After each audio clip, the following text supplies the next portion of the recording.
You did everything right. You built your emergency fund. 6 months of living expenses, sitting quietly in a high-yield savings account, completely untouched. Every finance book told you to do this. Every advisor on television nodded in approval. You felt, for the first time in your life, totally financially responsible. But that fund might be quietly costing you far more wealth than you realize. Wait, pause for a second. You did everything right, so why am I telling you it is a mistake? Let us be crystal clear right now. The problem is not having an emergency fund. The problem is treating 6 months as a universal number. An emergency fund is vital. It is the core anchor of financial sanity. But an oversized emergency fund is painfully expensive. Your money is standing completely still while inflation erodes its buying power and decades of compound growth pass you by. And the worst part? You do not even notice, because sitting in cash feels safe. But safety and stagnation, it turns out, look identical from the inside of a bank account. Think about what happens when you leave a large sum of money uninvested for 5, 10, or 20 years. While you are sleeping, working, and living your daily life, that capital is slowly losing its real economic power. It buys less food, less property, and fewer assets next year than it did this year. So let us ask the fundamental question that sits at the very heart of your financial plan. How much of your safe money is actually working against you? Part 1. The advice nobody questions. Somewhere along the line, someone handed you a number. 3 months? 6 months? Maybe even 12 months if your parents were especially cautious. Multiply your monthly expenses by that arbitrary number, and boom, there is your financial safety target. It sounds precise. It wears the mask of a mathematical formula. But look closely, and you will notice something alarming. Nobody ever explains where that exact number came from. It is not derived from your job security, your industry, your dependents, your insurance coverage, or how easily you could replace your income. It is a flat multiplier applied to every human being on the planet, regardless of their life context. A tenured government employee with highly stable income and strong benefits is told to keep 6 months of cash. A freelance commercial designer with irregular contracts and 3 children is told to keep the exact same 6 months. That should immediately raise a red flag. If the risk profile between those 2 lives is night and day, why on earth is their cash safety net identical? The truth is, most people never pause to calculate their actual vulnerability. They simply pick a popular target and build a financial wall around it, assuming that more cash automatically equals more security. But cash is a tool, not a complete financial strategy. Having too much cash is like building a castle with walls 50 feet thick when you only live in a quiet valley. It costs a fortune to build and maintain, but it adds 0 extra protection to your daily life. So ask yourself the question we should all be asking. How much cash does your actual life require? Here is what actually happened. The 6-month rule became popular through decades of financial planning practice as a rough rule of thumb. It was engineered to be simple to remember and fast to communicate, a concept easy enough to survive being repeated across thousands of blog posts, podcasts, and morning news segments. Simplicity was the goal. Individual precision was never part of the design. Think about how standard financial advice is created and distributed to the public. Media outlets, magazines, and beginner books need advice that works reasonably well for millions of people at once. They cannot analyze your debt structure, your career trajectories, or your local cost of living in a 3-minute broadcast. So they offer a broad blanket rule that minimizes their liability while giving you a sense of clear direction. Simple rules are fine for beginners who need to build basic discipline, break the debt cycle, and stop living paycheck to paycheck. But the problem is that almost nobody treats the 6-month rule as a starting line. They treat it as a permanent finish line. Once that cash hits the target, it sits there year after year, earning modest interest, while every major decision in their life defers to protecting that sacred pile of uninvested capital. Think about the psychological trap this creates. Once you accumulate $20,000, $30,000, or $50,000 in cash, you become terrified of touching it. you start viewing every potential investment as a threat to your safety net, rather than an opportunity for long-term freedom. Ask yourself honestly, when was the last time you calculated your cash reserves based on your actual current risk profile, rather than an arbitrary number you heard years ago? Part 2. The hidden price tag on safety. This is where the real math gets uncomfortable. Let us look at two different people over a 10-year horizon to see what this decision really looks like in dollars and cents. Person A, the pure saver, keeps $30,000 in a high-yield cash account, earning roughly 4% annually. Person B, the smart allocator, keeps what they actually need in cash and invests $30,000 into a diversified index fund, historically returning around 8 to 10% annually over long horizons before accounting for inflation. Let us look at the raw numbers. Initial capital for both is $30,000. 10 years later, Person A has $44,000. Person B has $65,000 to $78,000 depending on market conditions. Look at that gap. That is a difference of $21,000 to $34,000 for choosing safety over long-term growth. And here is the punchline. The difference is not an upfront bill you pay. It is the growth you never got. Economists call this opportunity cost. Most people ignore it because cash feels neutral. Keeping money in a savings account feels like the absence of a decision. But holding cash is an active financial decision. Every single dollar sitting in a low-yield account is a dollar you have actively chosen to lock out of long-term compounding. When you hold excessive amounts of cash, you are trading the certainty of wealth creation for the feeling of short-term protection. You are accepting a very low real return, while inflation quietly eats away at the purchasing power of your cash. You are insuring yourself against a job loss that may never happen, while accepting a slow, quiet drag on your financial expansion every single year. Consider what that missing $20,000 or $30,000 could do for your life over time. That is not just an abstract number on a screen. That amount represents an entire year of living expenses in retirement, a massive head start on a child education, or the deposit on a business or property.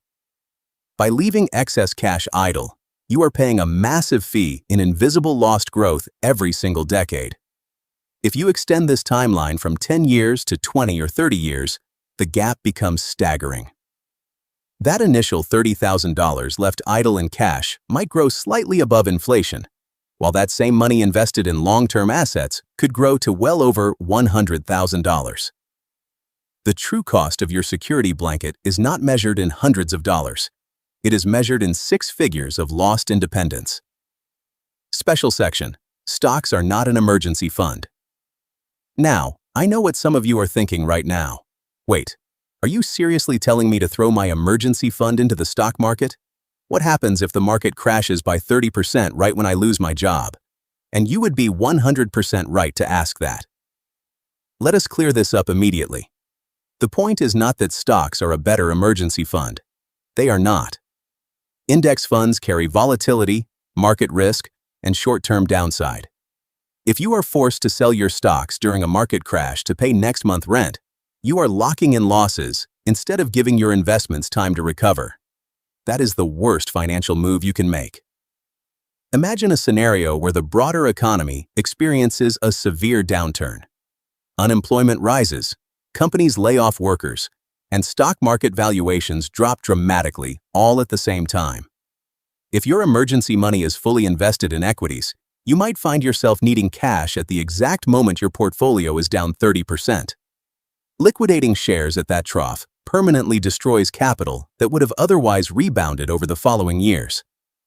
The point is that money beyond your actual emergency needs does not belong in cash forever. We are not replacing your safety net with stock market risk. We are simply stopping you from misclassifying long-term wealth as emergency money just to make yourself feel comfortable. Part 3. Where the 6-month rule came from. To understand why people cling to this rule so fiercely, you have to look at psychological history and how our working lives used to look. Decades ago, households were predominantly single income. Employment was tied to traditional long-term corporations, and short-term lines of liquidity or flexible credit were much harder to access. In that world, A massive cash pile was necessary because finding a new job after a layoff could literally take half a year or more. Today, the landscape is very different. Many households have two income streams, secondary side projects, or far more flexible skills that allow for quicker career pivots. Yet, we are still using a financial rule shaped by an economy our grandparents lived in. On top of that, structural history sits human psychology. Behavioral economists Daniel Kahneman and Amos Tversky helped establish the concept of loss aversion. Research on loss aversion suggests that losses often feel significantly more painful than equivalent gains feel rewarding. Because of this asymmetry, a massive cash balance acts like a psychological security blanket. It soothes your brain. It creates an illusion of complete control in an unpredictable world. But that feeling of comfort is expensive. You are effectively paying tens of thousands of dollars in foregone stock market gains just to buy emotional peace of mind against risks that could be managed much more efficiently with a personalized plan. Think about how loss aversion shapes your daily choices.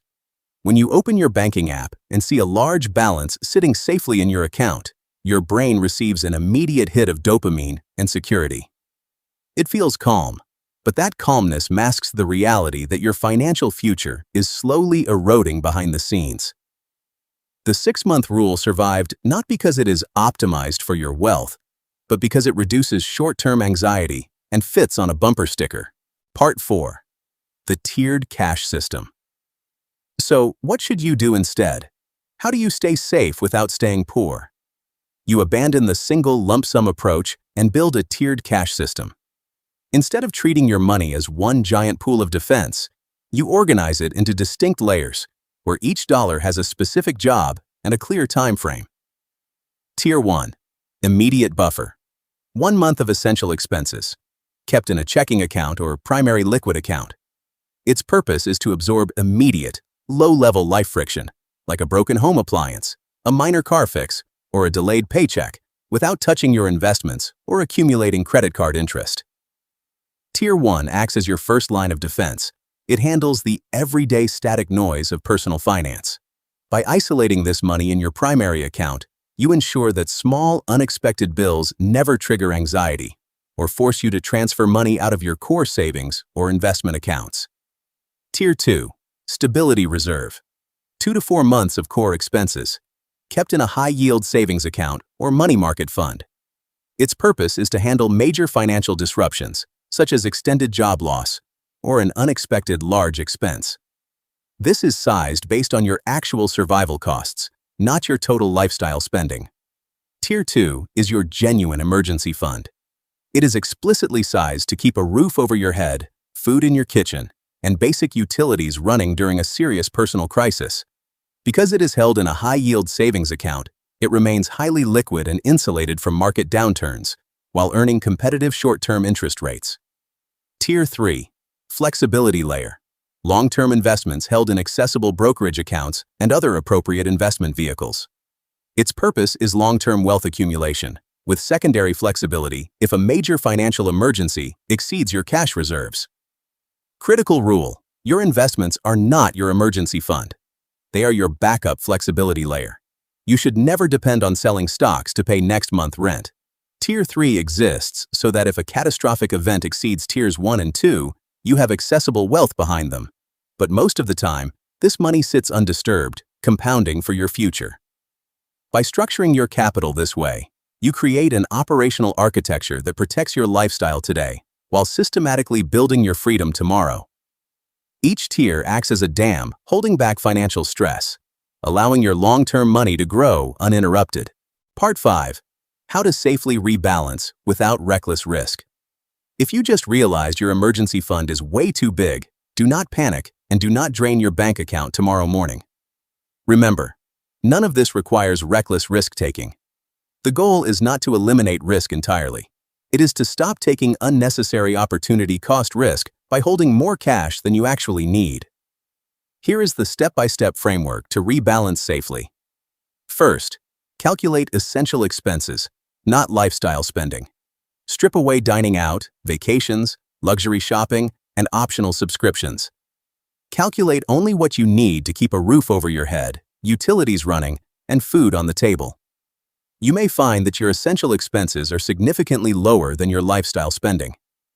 Second, determine your real risk profile. Take an honest inventory of your life. If you have dual incomes, high job security, no dependents, and low fixed liabilities, a 2 to 3 month Tier 2 reserve might be plenty. If you are a solo freelancer, own an older home, or work in a volatile industry, lean closer to 4 or 5 months. Take time to evaluate your insurance coverage as well. High-quality health insurance, disability coverage, and home insurance dramatically reduce the amount of pure cash you need to hold in reserve, because major catastrophic expenses are largely absorbed by your policies rather than your bank account. Third, redirect the excess gradually. If you find you have $10,000 sitting far above your newly calculated Tier 2 needs, do not dump it into the stock market all at once if that causes you anxiety. Reallocate it in stages over several months or quarters into low-cost, diversified index funds. This methodical approach removes emotional stress while steadily optimizing your capital efficiency. Part 6. Case Study. Meet Sarah. To see how powerful this structured approach really is, let us look at a real-world example. Meet Sarah. Sarah earns $7,000 a month working as a corporate software designer. She has stable employment, no dependents, no high-interest debt, and good health insurance provided by her employer. Following traditional advice, Sarah dutifully saved $18,000 in cash, representing 6 months of her total $3,000 monthly spending. She looks at her bank balance every month and thinks, "I am financially responsible." Let us analyze Sarah's money with precision. Her total cash balance is $18,000, but her actual bare-bones essential expenses are only $2,000 a month. Let us run Sarah numbers through the tiered cash system. Her Tier 1 requirement, 1 month of essential expenses in her checking account, is $2,000. Her Tier 2 requirement, 3 months of essential expenses in a high-yield savings account, is $6,000. Adding Tier 1 and Tier 2 together gives Sarah a total cash reserve requirement of $8,000. Sarah was holding $18,000 in cash, but she only actually needed $8,000 to be completely safe against job loss or financial shock. Her unnecessarily idle cash was $10,000. Sarah wasn't just holding an emergency fund. She was holding an extra $10,000 that wasn't doing anything for her future. By reallocating that $10,000 excess into her Tier 3 brokerage account, here is what happens over 20 years at an assumed 8% average annual return. If left in savings at an assumed 3% net return, $10,000 becomes roughly $18,061. If invested in Tier 3 at an assumed 8% net return, $10,000 becomes roughly $46,610. At those assumed returns, that simple, one-time adjustment could create a $28,549 difference in Sarah's future account value, without adding a single dollar of extra savings. Notice what happened here. Sarah did not have to work extra hours. She did not have to cut out her daily coffee, cancel her vacations, or sacrifice her quality of life. She simply stopped misallocating her capital and gave her excess cash a job that matches her actual risk profile. Closing thoughts. You did not do anything wrong by building an emergency fund. You followed the textbook advice, driven by a responsible desire to protect yourself and your family. The real question is not, how much should I save? It is, how much liquid cash does my actual life require? An emergency fund is supposed to protect your wealth. It was never supposed to become your wealth strategy. So take a second look at your bank account today. Not with fear, not with complacency. Look at it with a calculator. Size your cash for protection. Invest the rest for growth. And let compound interest do the heavy lifting.